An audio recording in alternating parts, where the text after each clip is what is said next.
Om Shanti. Buenos dias. Beautiful way to start our session with the music. And you can see the music has a presence and the player has a presence. And the instrument is obedient. So when God plays his music through us, we just have to be obedient and let him play and not interfere.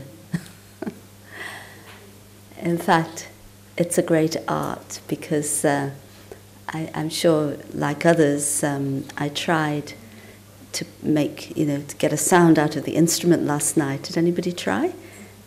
It's not that easy. You can't.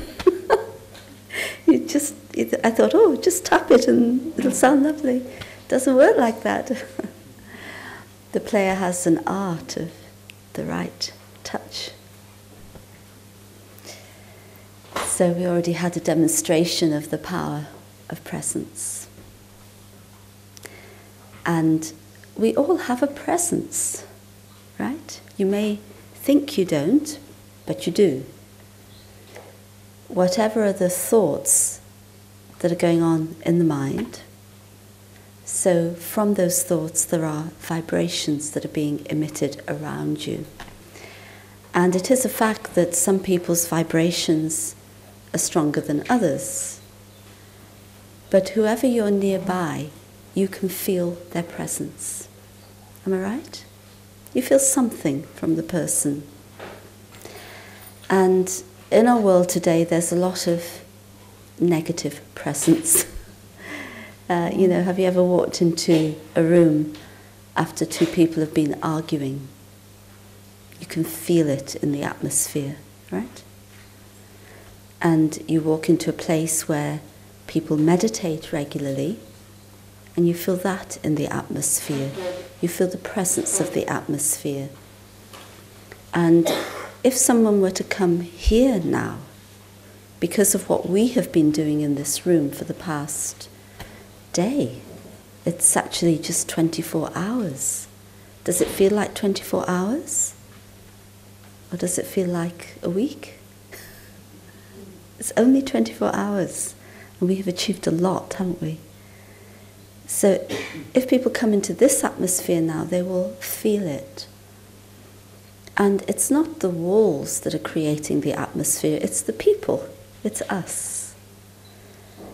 So it's actually very useful to be aware of the fact that we create presence wherever we go.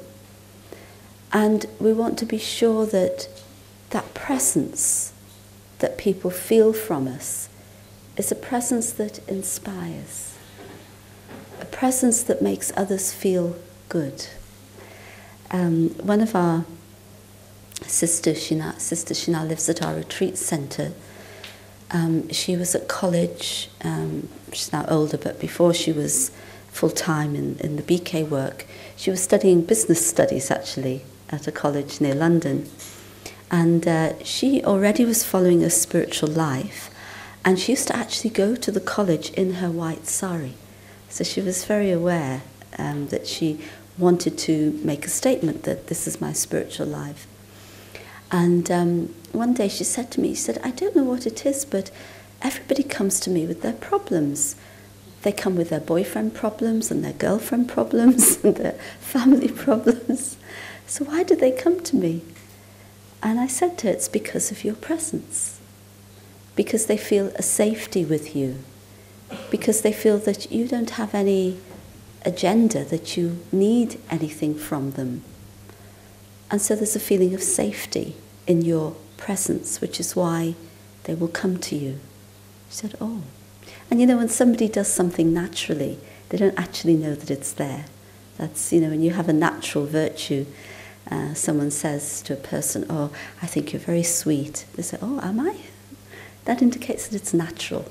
They haven't made effort for it. So this power of presence is a very real thing.